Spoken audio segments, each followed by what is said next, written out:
Happy Monday. Happy Monday. Here we are. Todd Schroth, Coach Daniel Betancourt, Agents Who Win. Looking forward to an exciting Monday ahead. Bringing you guys some awesome tips this month. Happy Monday, everybody. First and foremost, we have to thank our mothers for without them, we couldn't be here this morning. So happy belated Mother's Day to everyone watching who's a mom. Yes, the main part. Give thanks where thanks is due. Yep.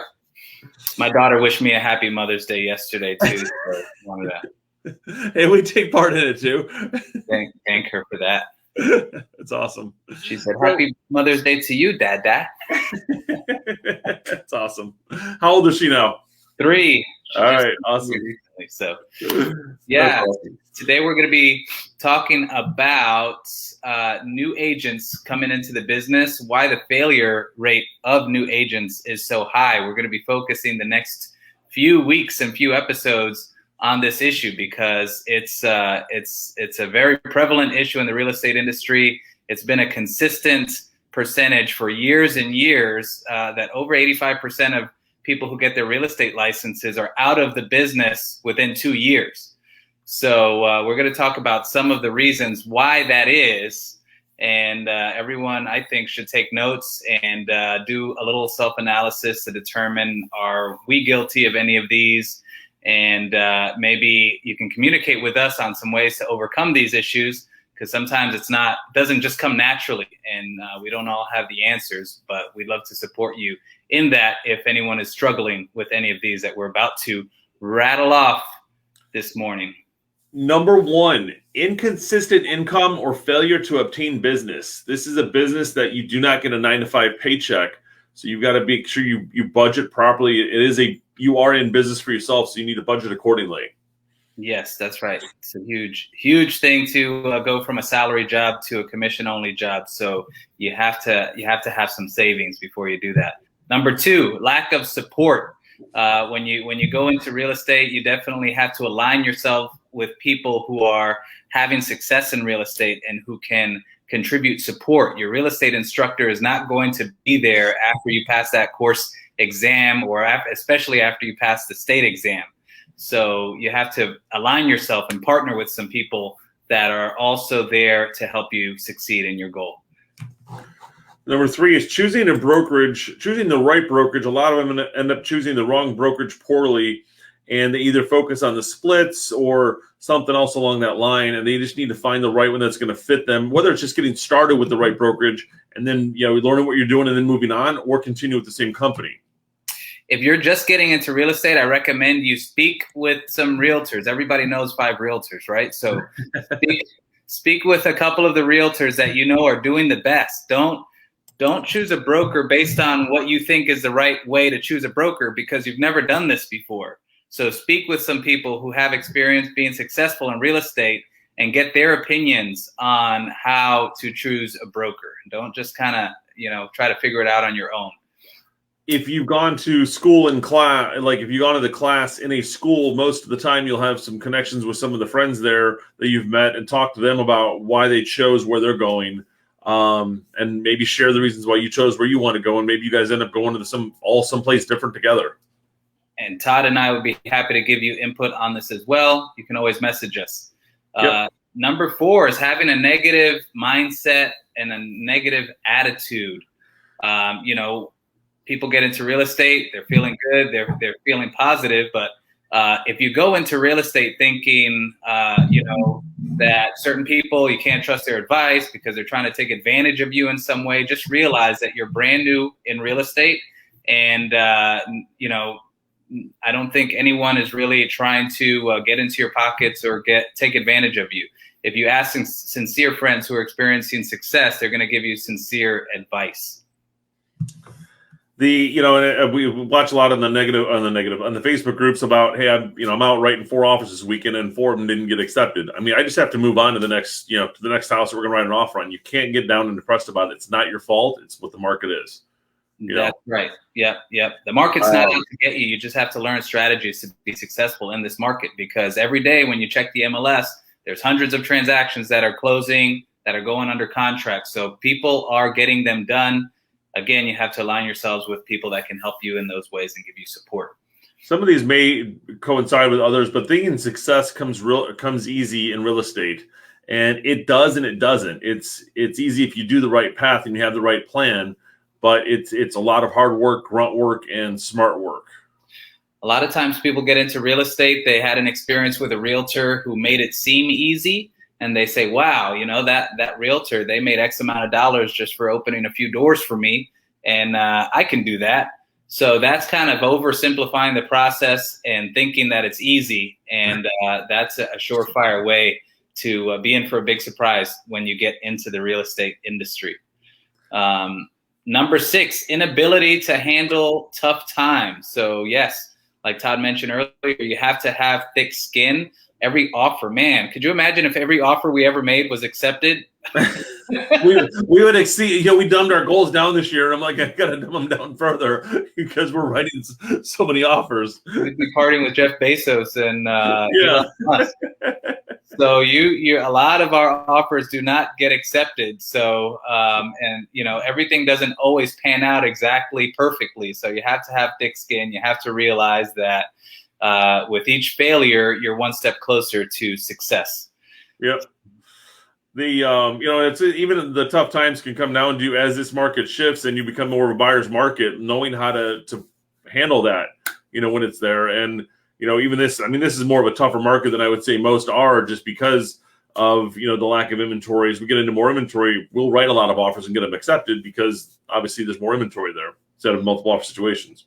And I would just say, don't be embarrassed to ask for support. Just because you have your real estate license, you still have friends who are in real estate who are achieving a higher level of success. So even Todd and I that sell, a ton of real estate, we still have people that we go to help us with some questions that we need answers to.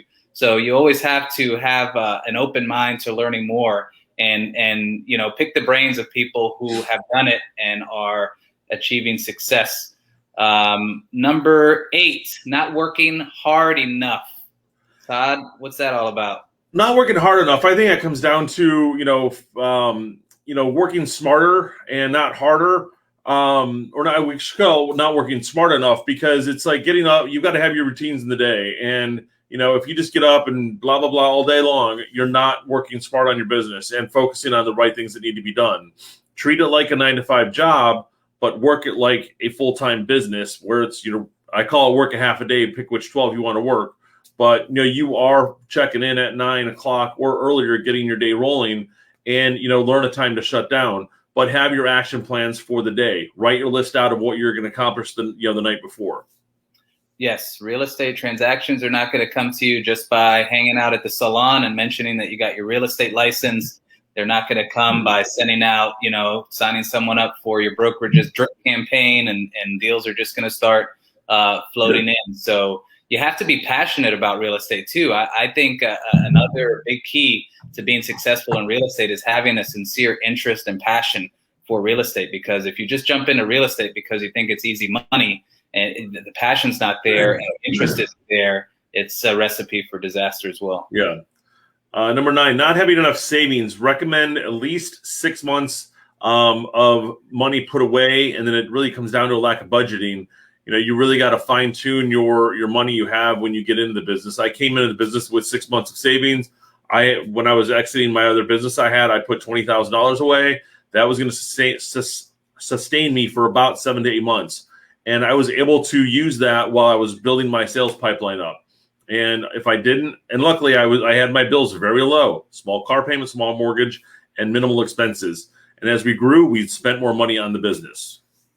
Yeah, and having that money in the bank, that 6 months worth of bills in the bank, there's a deadline for that when it's going to come due. So that's going to also motivate you to get to work. Number 10, working part-time.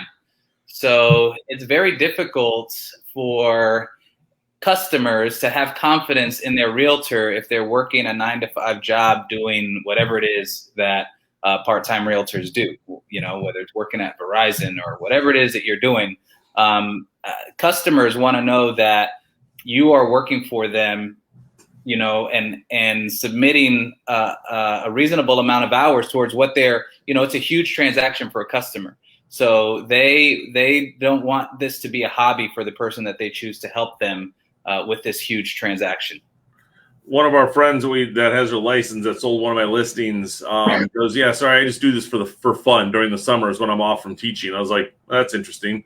What do you do the other 9 months out of the year? It's when someone needs to do something.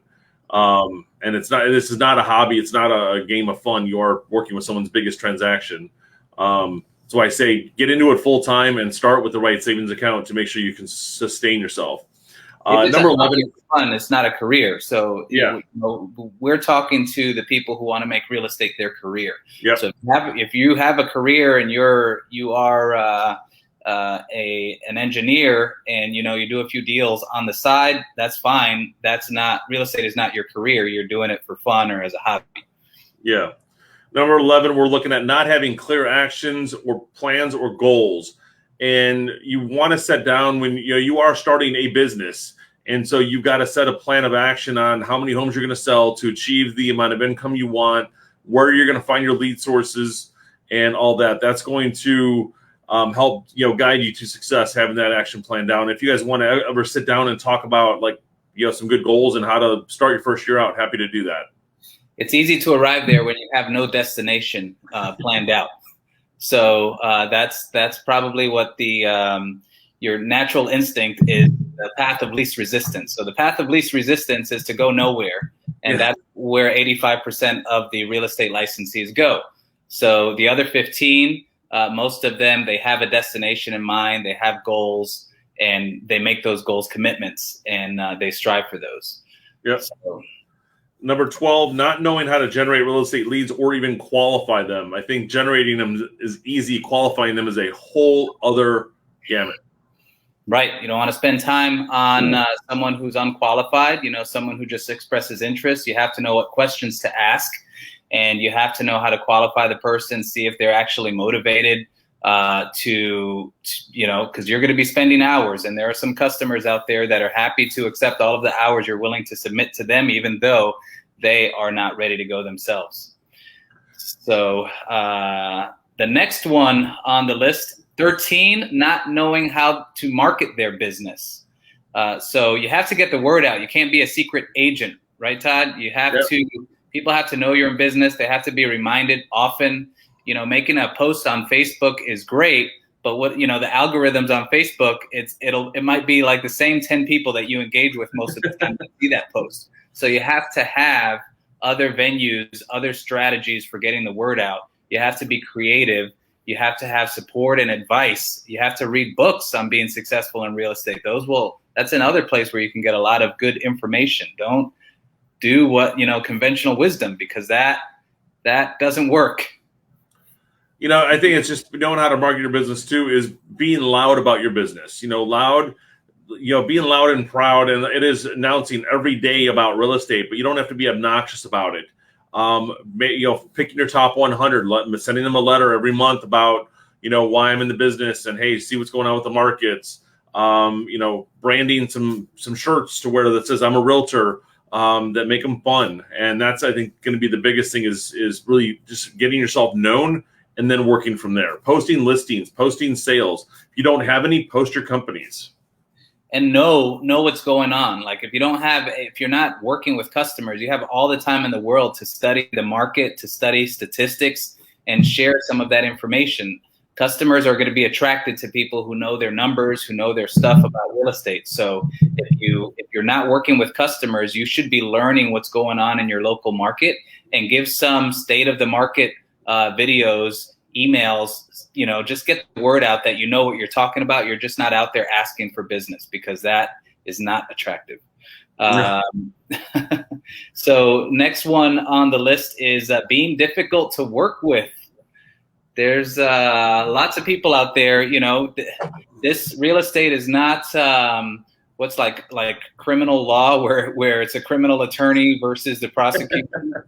So we work in cooperation with each other. Realtors, we in our code of ethics, we commit to working cooperatively with each other to make transactions happen and to be fair with each other. This is not an adversarial business. Maybe some people believe it is, but it's not. want to grow your network and be someone known as a pleasant agent to work with. And that's the thing too, is like when I see an offer come over from Daniel Betancourt, I know it's going to be a successful transaction and he's easy to work with. I know that lender is going to be good to work with. If you want to create a referral-based business, being a difficult agent to work with is not going to generate you referrals, and that's where your best business is going to come from. That's right. Distractions might be the number one killer of real estate careers. Yes. When you make your own schedule, that's the biggest distraction. It's 9 o'clock. I'm going to go to Pilates, and 10 o'clock I'm going to go to yoga, and then dogs need to be walked, and then 12 o'clock I'm going to clean the pool, and I'm going to go get the kids from school. It is time management with distractions. It's like finding a spot in your house that you don't have any distractions. Why I can't work at home? I need blinds closed because I'll watch people walking by. You've got to get rid of all the distractions you can so you can focus your time as much as possible in the shortest amount of time you have available to you. Yep, all kinds of time wasters that are trying to pull at your attention. So you have to be able to ignore those and be focused. And part of being focused is planning your day and executing that plan. Yes. Number 16, Todd, overthinking the process. And, I just think it's, how to write a business plan. It's not that difficult. Or how to market for real estate. It's not that difficult. Just do a little bit of research and there's some simple things to do. You don't need the 100 or 1,000 page book about how to do it. The business plan. I mean, I've seen some very intricate ones. The budgets, like I get scared when I see some of these things. And literally someone will email me one that's like, how many calls you're going to make to how many appointments you're going to get to, how many messages you're going to send.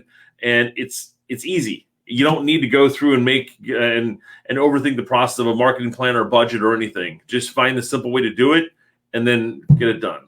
And get going even more basic than that, overthinking the process. Like, what am I going to say when I call this potential prospect or call this lead? What am I going to say? Like, it's easier not to call because you don't know what to say. So then that potential business gets squashed. What am I going to say in this post? What am I going to say in this email?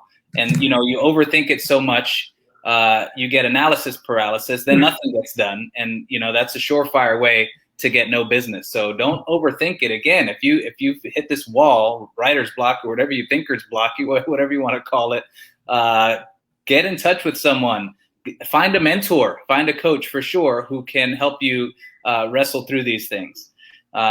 Next one is number 17, not adapting to new markets. So real estate is always changing. Right now, we're in a seller's market. Coming up might be a buyer's market. In the past, we've had foreclosure markets, short sale markets. You have to learn strategies to be successful. This is not a one-trick pony where you're going to do the same business plan every year and it's just going to be the same level of effectiveness. That is, of course, unless you do no business plan, that will be the same level of effectiveness. So you have to think. As we get out of this market we're in, it's going to be a new market that people need to learn how to develop in. As Facebook came around, social media came around, it was new markets, new marketing, new everything. Short sales came around. I mean, I didn't adapt fast enough. Thinking it's just going to be slow and it's going to go away quickly. No, that was a 5-year run. So know to see the shifting markets to know how to adapt to them. Right. Not being patient. Number 18, you have to be patient. When you get into real estate, the checks don't just start getting deposited into your bank account. You have to be patient. You have to put in the work. And a lot of times it's like riding a bike. At first it's difficult, but once you get that balance, once you figure out how to pedal, the transactions start. Once you've done a few transactions, you don't overthink every part of the transaction anymore. So right. You have to be patient with the process. You're not going to learn everything in your first month or in your first year. You have to have an open mind for always learning more and more every year. Todd and I are still learning. Our mentors are still learning. So sure, you have to be patient. Yeah, you level up. And even, the patience is the biggest thing being tested now with the offers being sent out and waiting 3 days to get the answers on them. But yeah, patience is a virtue in this business. Number 19, focusing on splits. That's a big one. And people are always, I'm going to go 100%. Why do I need to give somebody some of my commission? I work hard for it. You don't understand, like, you're paying for that 20 years of experience. You're paying for the tools and the value that company's bringing to you. You're paying for the training. And if you don't pay for that, you're not going to get that. And that, or you go find the coaches who are going to help get you there. Yep. New agents, a lot of new agents are guilty of this. A lot of agents in general are guilty of this. They get tunnel vision on split percentages. Like before they know anything, they just passed their test. They just, passed the state exam, and they're shopping around brokerage, like, what's your split? What's your split? What's your split? Not realizing that 100% of zero is zero. If you close 0 transactions and you get 100% of that, you still have zero. So what's most important is money in the bank. Who's going to get me to a high level of production and productivity the fastest? Which support system is going to get me closing deals and teach me how to generate business the fastest? Because that's going to put dollars in the bank. It's not, the split is it's almost like going shopping and only looking at the price tag, but not looking at what it is that you're buying. I mean, I had one agent that I was talking to for about 6 years on and off, or 5 years, and his focus was on the split, and he was at a 100% company, and every year he still only sold 6 or 7 houses. I'm like, can I get you to sell 20 houses? But then I got to work twice as hard. But if you sold 20 houses, you'd have 20 potential for new referrals, that you'd have more connections out there. And, the guy finally made a move after about 5 years, but it was like, you got to get that mindset out of your head. Why, if 100% was always the best, we'd all be there. There's value in there's value proposition in the background. There's also more to what the split is up front. Like, for example, in our brokerage, there are easy strategies to make over 100%. But if someone were to call the brokerage and say, what's your split? They're not going to hear 100%. But in our brokerage, a lot of the agents are making beyond 100%, but it's not all about the split number that you see on the surface. You have to dive in and learn what else is there behind the price tag. Yep, exactly. And number 20 kind of ties into a lot of it, not finding the right coaching or mentors. As a new agent coming into eXp Realty, for example, you go in and you have a mentor for the first couple of deals. They have to get paid for their training, so there's a mentor fee involved, kind of like a coaching fee. You've got to find the right ones, be aligned with the right successful partners that are going to help get you to the right spot. Yes, the certified mentors. eXp has certified mentors, so they've gone through training specifically to be mentors. It's an incredible mentorship program. And so they walk you through the transactions, not only the transactional things, but they also teach you all about the ins and outs of the resources that our brokerage offers. So wherever you join, doesn't have to be eXp, but wherever you join, you need mentorship, you need coaching, because a coach or a mentor is going to help you with all of the other 19 things on this list. So First thing, get advice, learn the details, and for sure, mentorship and coaching is worth worth the money. Look, Michael Jordan, when he was playing basketball, and all professional athletes, they all have coaches. They can perform better than everybody in the planet, but they still have coaches. So it's really important to look for mentors and coaches in your real estate business. As you develop your business, you're going to switch your coaching around. If you're a new agent, you find a coach or mentor who's focused on helping new agents out. As you build your business, you want to go from 25 to 50 transactions. Kind of what I like about Club Wealth. You want to scale to 400 transactions. So now you found a coach in the company who's doing 400 transactions to help get you to that level. If you get to that, then you go to the next year. And to qualify for that goal, right? To qualify for that goal, you have to be doing. If you want to get to 400 transactions a year, to qualify to have that kind of a coach, you have to be doing 200 transactions a year. Like someone who's doing 3 transactions a year can't sign up with a coach to learn how to do 400 transactions a year, because they're going to be speaking different languages to each other. So business gamut. That's part of being patient. Yep. So Todd and I would love to help anyone who has questions about any of these. Feel free to call us, to message us on Facebook. We'd love to get back to you and give you our input on these. And that's it for today. Awesome, guys. You have a great week. Appreciate you tuning in. We'll bring some more value on Friday about new agents. Have a good one. See ya.